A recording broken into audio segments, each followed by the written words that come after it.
The American Revolution. So the American Revolution went from 1776 to 83, but by God, the build-up was massive in terms of this. So it wasn't just those years in terms of the causes of it. The causes have been going on really since like the 1760s. So what happened then?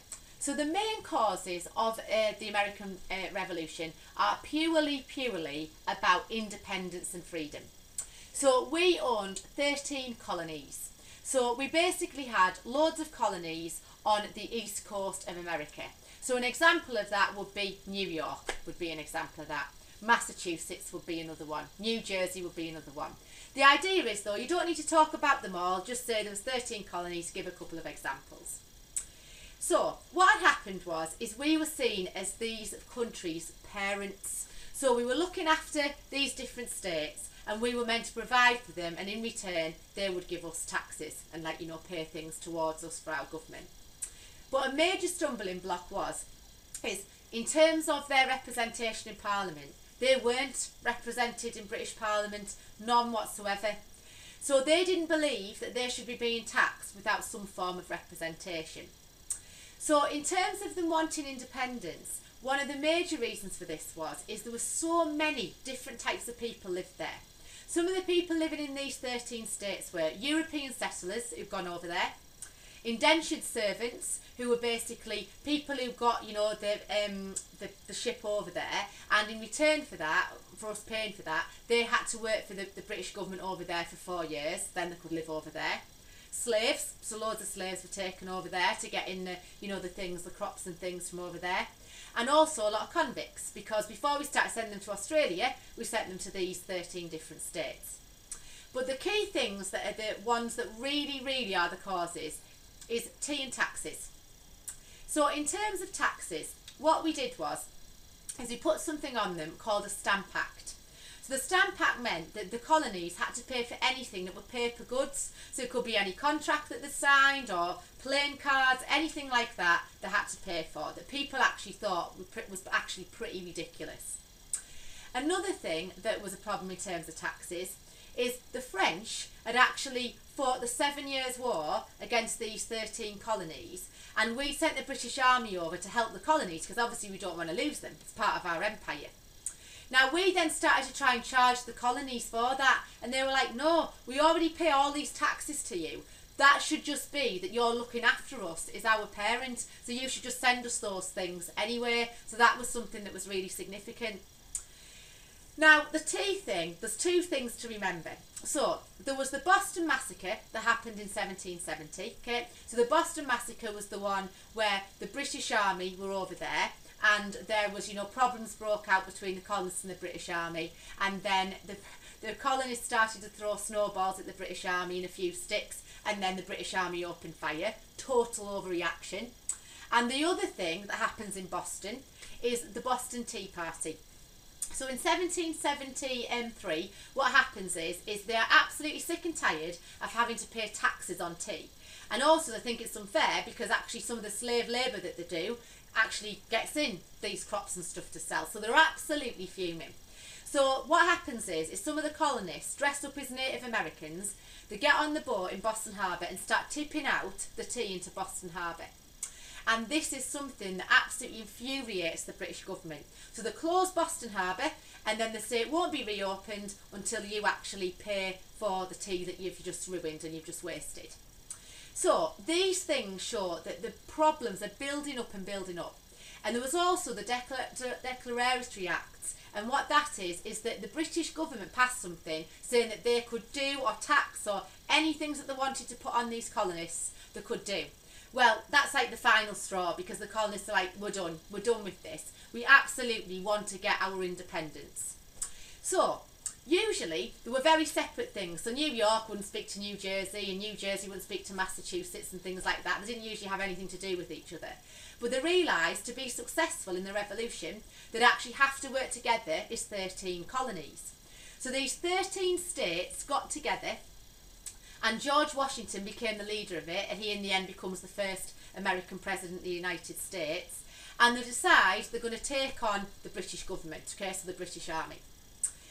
So The American Declaration of Independence is given over to the government, to the British government in 1776, and it's based on a lot of terms from the Magna Carta.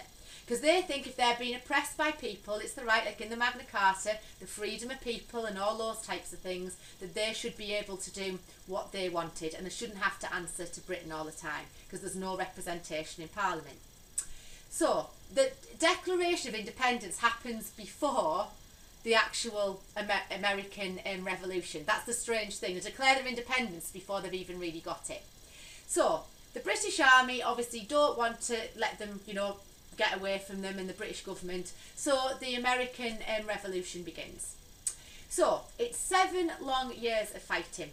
And really, the British should have been able to manage to get the colonies to do what they wanted. And it was embarrassing and humiliating that they couldn't.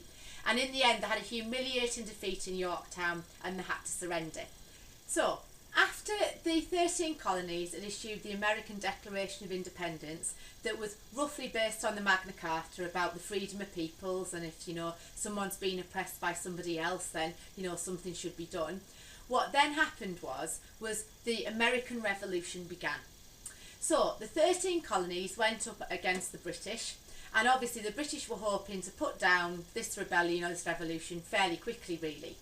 But then the French, sensing something that they could maybe gain from this, joined with the 13 colonies, and in the end, the American Revolution was successful. So these 13 colonies managed to gain independence and freedom. So the 4th of July is American Independence Day, and that's because in 1783, this is when they actually gained their independence. So it's really important and significant what happens with the American Revolution. First of all, it was very, very embarrassing for Britain because we were the parent of these colonies, yet they'd managed to gain their freedom and independence from us. We had a humiliating defeat at Yorktown, and even the British Prime Minister was like, oh, thank God it's all over, because obviously it had been a nightmare for those 7 years. Another reason why it was significant is that basically we used to send convicts there, but then we had to start sending them to Australia because we didn't have those 13 colonies anymore. And it was the first time that colonies had broken away from what you would see as their parent.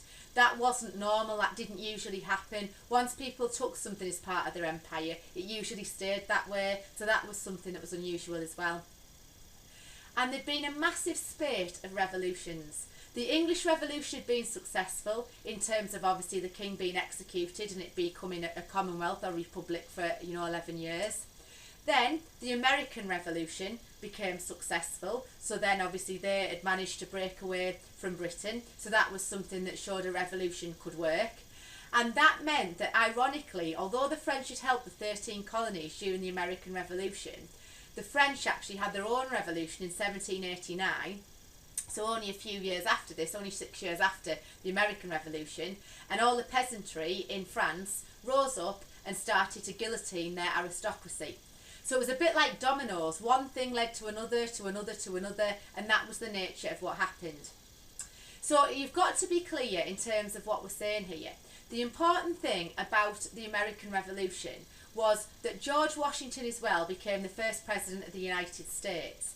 But the revolutions were almost like catching, because one country did it, then another country did it, and another country did it. So everyone at this point in the world was totally paranoid about a revolution happening in their country, because obviously there had been revolutions in a few countries in the world. And we also had to stop trading with the colonies because we were so stubborn. We were gutted that we'd lost them, so we stopped trading with them. But instead we started to trade with places like Canada and also with India, and that was important because India became known as the jewel in our crown because we made an awful lot of money from trading with them. And yes, eventually we do swallow our pride and we do start to trade with these 13 colonies again, because obviously it's important in terms of our wealth and our trade as a trading nation. But in terms of the American Revolution, it was something that not only was a success for the 13 colonies and showed that freedom and independence could be achieved from a parent country, it also showed that actually a lot of countries in the world were willing to have revolutions, and once they seen that one had been a success, they were willing to do the same type of thing.